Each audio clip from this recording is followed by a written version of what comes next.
Before we get into the show, Alex, I'm gonna ask you the question that I stupidly heard on ESPN. Hey, Alex. Hey, Alex. Do you think that the Knicks won this game in the fourth quarter, or do you think the Rockets lost it? What's your answer to that question, Alex? I don't even know how one can even ask that question, man. It's obviously the Knicks won this one, man. What are we doing over here? It's so stupid, bro. Oh my god. Did the Rockets lose this one in the fourth quarter? Let's talk about how, they just always collapse in the fourth quarter. Come on, man. And look, it takes two to tango, right? Amen. The Rockets didn't do what they had to do to execute in the fourth quarter, but the Knicks capitalized on their mistakes, and they forced the mistakes, okay? It wasn't like this was just gifted to the Knicks. They had to work for this one, man. We talked about it. First, let's start off with, okay, we're going to start with the role player of the game because I think that one's a little bit easier to discuss. I want to get your opinion on who you think the player of the game is. Role player of the game for me, though, is Jose Alvarado. When I look at this in the fourth quarter, even what he was doing throughout the entire game, CK, just because you're looking for a guy who is just a disruptor. We lost Deuce McBride, so you need somebody who can not only be a good perimeter defender, but someone who can be a disruptor. And Alvarado, I think, I'll keep saying this. McBride, great perimeter defender. Alvarado just brings us up to another level because of the instincts. He's so comfortable knowing when to gamble, and he knows how to be a pest, man. He just does things that it's not to put Deuce down. He just does things differently when it comes to being a defensive savant. And tonight, he put that to the test, I felt like, for most of the game, and it really came through in the fourth quarter. Look, when you're talking about getting a steal on Kevin Durant and just leading a charge and just, creating havoc, man, creating some sort of offense for this team, he did just that. You're looking for somebody who can just be a pest and cause guys to make poor decisions. That's a different level of being a defender, man. Not only is he able to mirror their movements, but then he can get under your skin and say, all right, I'm going to force you. I'm going to match your energy. Let's see if you become a little too eager in trying to pass me by. Let's see if you become a little too eager in wanting to take this shot because you want to prove that you're better than me in this stance. That is something that Alvarado brings to this defense now, and it was surely needed. And I'm going to give it to him first just because, one, did that, and then talk about the threes, man. Critical threes in the fourth quarter to keep this team alive. I got to give the role player of the game tonight to Jose Alvarado. Look, I know you look at the numbers like, you only went 3 for 9, Alex. What are you talking about? Bro, like if you just watch what he did, if you watch how he played this entire game, looking for open shots, working the pick and roll, just getting not 1, not 2, 5 steals tonight, okay? He got 5 steals tonight. He beat OG, who was on a clinic for himself starting off this game, man, just causing turnovers, causing Kevin Durant to create turnovers as well. Jose Alvarado, man, is my role player of the game tonight, and I think got to give him the shout out for this one because a lot of that energy that you needed came from him tonight. Yeah. I don't think there's another answer. I don't think there's we typically with this segment we can have 2 or 3 answers when it comes to this. I don't think there's another answer when it comes to role player of the night. I think Jose, everything you mentioned was he's just so good when it comes to the instincts, when it comes to timing of going for the ball, timing of catching a player when they're not paying attention. Jose is on another level when it comes to that. And I get what you're saying as far as like the differences if you're comparing to a Deuce. Like it's not an insult. You're not insulting Deuce. It's just a different level of a different type of defense that Jose brings. And I completely agree with that. It's that feisty. And again, instincts are just crazy with him. So I have my player of the game outside of Jalen Brunson, but if we're going role player, I don't know. Karl does not count to me as a role player because if I'm giving somebody shine, so he's the other one. So if we're talking about role players, I don't think anyone besides Jose Alvarado deserves that award because we did not get in that position without Jose Alvarado in that fourth quarter. And also, I got to give Brown some credit because, man, we were killing Brown on those hockey substitutions throughout the game. And in that fourth quarter, he almost hit us with the same thing because he took Alvarado out for about 30 seconds and then brought him back in, took out Bridges and brought him back into the game. And thank God he did that because Alvarado and Karl got that whole fourth quarter started. They were the ones that brought the energy. Yeah, Bridges gave us a little bit too. OG had, again, like you mentioned, with the steals to start the fourth quarter. But it was Jose Alvarado and Karl-Anthony Towns that started off that fourth quarter.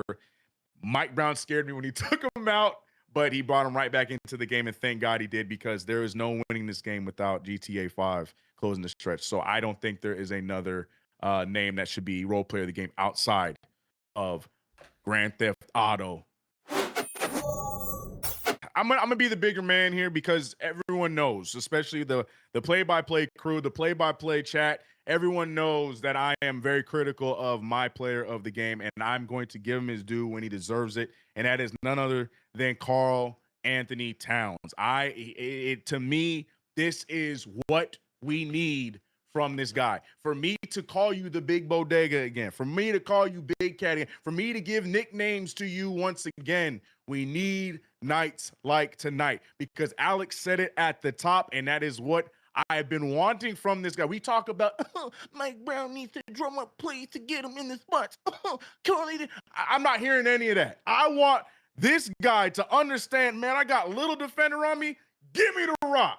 We saw that today, and God, it felt good, because he was doing everything possible to get himself and get the Knicks back into this flow, get the Knicks back into this play. Because you can see when Karl is playing well, we've been saying this, echoing this, CP's echoing it, Alex has been saying it for age. When he is playing well, everything just magically gets easier around the floor for everybody else. But the biggest thing for me has always been, go out there, be the dominant force you are, and then you're going to get those props from me. And tonight definitely deserves all of it. MVP of this game to me goes to Karl-Anthony Towns. Yes, we know Brunson. I'm going to let you have yours. But Karl, he deserves the respect. I thought he was great tonight, 25 and 7. He was pure. He was efficient. The three ball, Alex, welcome back. 100% from the field today. 3 for 3, Alex. Alex, he shot a mid-ranger today too. Karl was feeling himself tonight. And, you know, it did help with the OG Knicks being in the building. I feel like that really helped down the stretch too, because JR was live, Tim Thomas was live. All of them were live and like talking and jabbering with the Knicks and everything. I feel like that Karl was feeding off of that, because it was on that side he got the big dunk. It was on that side that he got the big 3 and then threw up the emo over Dorian Finney-Smith. Yeah, man. So I love it. I'm here for it. I'm going to give props when they're deserved, and Karl-Anthony Towns deserves every single one of them tonight in this game against Houston. So that's my MVP. I'll do the debate for Jalen Brunson just so that we have it for the chat, man. Because you know there's people out there who are going to say Brunson over Cat. So I'm going to do it anyway, okay? But it is for me, Karl-Anthony Towns. But if you were going to go with Jalen Brunson, just to play devil's advocate, the 4 for 4 in the fourth quarter, okay? If you want to talk about staying cool, calm, and collected, which this guy always is, this guy was getting hounded by another Thompson, okay? Amen Thompson was doing the same thing that Asar Thompson was doing 2 nights ago. Did not give him any breathing room. Rockets took the same playbook that the Detroit Pistons did. They forced Brunson to be the primary and only initiator, and then once he was, they said double, double, double all night long. And he was not getting great looks, man. Wasn't getting great looks at all, okay? You can look at the field goal. You can look at the field goal percentage. He shot 50%. Not bad, because he went 4 for 4, but it wasn't great, man. He didn't hit his first He didn't hit his first shot until like the third or the fourth quarter. From the field, like he got a lot of it from the free throw line, but he did not connect from the field until the third or the fourth quarter. So, with that being said, the fact that he was able to turn it on and say, I'm going to stay patient, I'm going to stay cool, I'm going to stay calm, I will get my shot somewhere. It will be there at some point. He found it in the fourth quarter when necessary, and as I said, went 4 for 4, gets the charges. You know, you talk about all the momentum swings. If you're going to give the argument that it's Jalen Brunson for being the player of the game, it would be something like that. Key stats of the night. So let's talk about it, people. As I said, the New York Knicks did win 108-106. And let's go through some of these numbers. Knicks would lose the rebounding battle 29-44. Rockets just dominated the glass, especially on the offensive glass as well. Knicks did win the assist battle 26-24. Knicks did win the steal battle 11-5. When you look at the blocks, Rockets won that one 6-0. Turnover battle, Knicks did win that one 11-19. Then you look at the shooting percentages. You see that the Knicks won 49%. 94. Wow, that'd be a clinic. They shot 49% from the field as the Rockets shot 48. Knicks did bounce back for the three-point shooting. They did shoot 39% from the field tonight, as the Rockets also shot 39% too. You also have the Knicks shooting, CK's favorite, 88% from the free throw line, as the Rockets shot 78%. We like that. And then look at some of the hustle stats right here. Knicks would slightly lose the points in the paint battle, 48-50. They would win the second chance opportunities, 15-10. And then when you look at the fast break points, Knicks were able to get out in transition and run, and they won that battle 23-14. So those are your key stats of the night. CK, what'd you think? What are some of the stats that stood out to you tonight? The biggest one for me is what we were just talking about. Depth, bench points, 30-16 with our bench point battle. And again, I got to give him praise again, because he had a little bit of a rut and he's getting himself out of it. Landry Shamet, 14 of those points off the bench. We know what Jose Alvarado did defensively. He also poured in by 8. I just love when our second unit is able to help us out with a lot of these substitutions, these rotations, these different combinations that Mike Brown likes to play around with. It makes me happy to know that the second unit is going out there and giving us some points. Like, it felt like it would be, back a few years ago, even last year, it felt like to get even 20 points off the bench was like a push and shove to get. Now we're getting 30 points in a night like this against a big team like Houston. I love that stat. So that was the one that highlighted for me. And you already know, 88% from the free throw line. Come on, talk to me. OG Anunoby said, "Oh, you mean I just got to make these two to end this game? No problem." What toenail? I make free throws, man, Alex. When we make free throws, basketball is a pleasant sight. Now, honestly, we got to get free throws, but when we get them, I like to see it. 8 for 9 for JB, 2 for 2s for Karl-Anthony Towns and OG Anunoby, 2 for 3 for Landry. Come on, Alex. We make free throws today, man. I love it. But you know what stat I don't like, Alex? What stat don't you like, CK? What time is it, brother? Damn.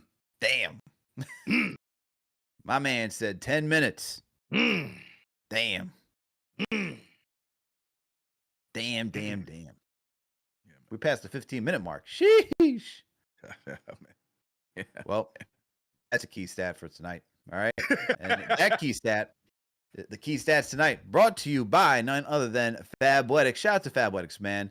There's something about throwing on a fresh workout set that just gets you locked in. The problem is, new gear adds up fast. But when I joined Fabletics as a VIP, that changed completely.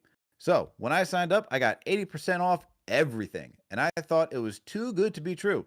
It's not, though. The quality surprised me. Premium fit, durable, comfortable. The kind of activewear you'd normally pay way more for. The fit is dialed in too.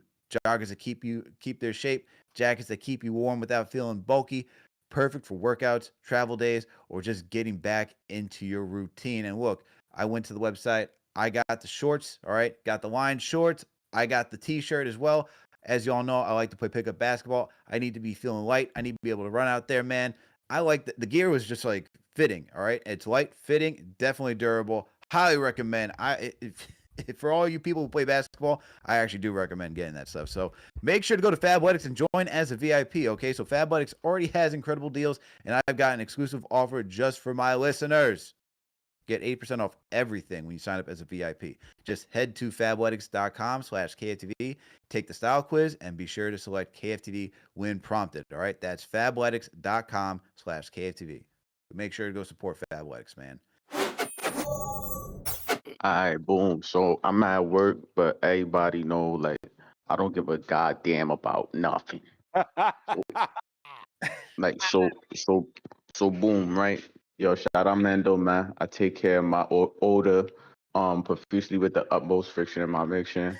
No testimonial, church, preach, tabernacles. You feel me? So I want to just start off. Jose, Jose. Yo, shout out all my buddies, man. Yo, my daughter Puerto Rican, so that makes me Puerto Rican by associations. You feel me? Yo, 5 steals again. I don't know how much games he played, but he has had 5 steals and 2 of them so far. You can't teach that type of those type of things. he doing out there, it just gotta be in you. Pause. No diddler. We not on Netflix for bad reasons. I feel like when Jose shot starts clicking, it's gonna be a problem for these teams. OG, right? OG came alive tonight, and I believe if he was hitting like this against Detroit, we would have won. But who cares? Detroit ain't proved nothing to me yet. Like we need extra. We need extra motivation to face Detroit. We already beat them up, like almost gentlemen sweep them, man. So losing the season series is all the motivation we need. I bet you they don't want to see us dropping in the standings because that means they ain't making it to the Eastern Conference Finals. Facts. And look, boom, right? Bust it. I like the Sohan minutes. And I like the play he could be for us. He got a lot of potential defensively. Like I don't want people to sleep. He could energize this team just like Jose can. And when he energizes, that's like the defense is his energizer bunny. He starts hitting too when he plays defense. So don't sleep on him, man. Yo, Big Pun saying, Captain Clutch, un hombre muerto, aka Undertaker, aka Big Swim Shatters. Go. He put the team on his back once again in the fourth with the top 75 player on the other end of the floor, right? Charmeleon Jokic, aka Alfred Sengun, the twin. You just had to face 2 days ago the twin, right? He makes another appearance. This time he just switched his jersey to a black one. Jabari Smith got cooked by JB. He creased him. He deducted him. He deducted him and what's his name? Eason? Crazy. Yeah, Tari Eason. JB had him going crazy. Yeah, he creased them. He deducted them. Like he hit him with a weeps, pull up, hung. Oh my God. He on X Games, man. Like nah, F all that. Let me tell you something about Mitchie. SS like me shit. SSSS no snake shake, man. They feeding the monster. They loading up the monster truck with diesels. He's been outstanding in the games he's been playing recently, including the losses. Cat had it tonight, so we didn't see a lot of Mitch like that, but he's been dogging lately. But that's regular Mitchie. He better than DeMarcus Cousins. I tell you that much. Short Mitchie ran though. Mike Brown, he had a suspect coaching up until the end of the third, fourth quarter when he 6 Jose on the massive. But we are on the right track, man. Don't panic, nation. We good. Y'all gotta chill. Y'all forgetting who we are. What James Patrick said? We losing our culture. We losing our accent. They putting the guard spikes on the turnstiles. F that. Cut to the UN edit, man. Yo, Cat, dímelo, campeón. Dímelo, campeón. ¿Qué lo que? Wa. Yo. I see you, man.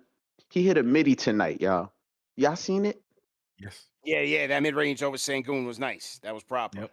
I like that. He hit a midi. He was taking jump hooks, y'all. He picked his spots beautifully tonight. Still needs work in progress, like defense, whatever, but we got the win tonight. We good, y'all. Just keep your Tim's lace. Yabu, you ain't shit. Shout out Nicky Pipes, man. Shout out CP Free Throws, man. Yo, CDP, stop saying you 10 minutes, then showing up 30 minutes later. We have a program we run in here, man. Alex and CK been carrying this, man. You looking like Josh Hart out there tonight, man. I had to manage the watch party, man. I've been trapping.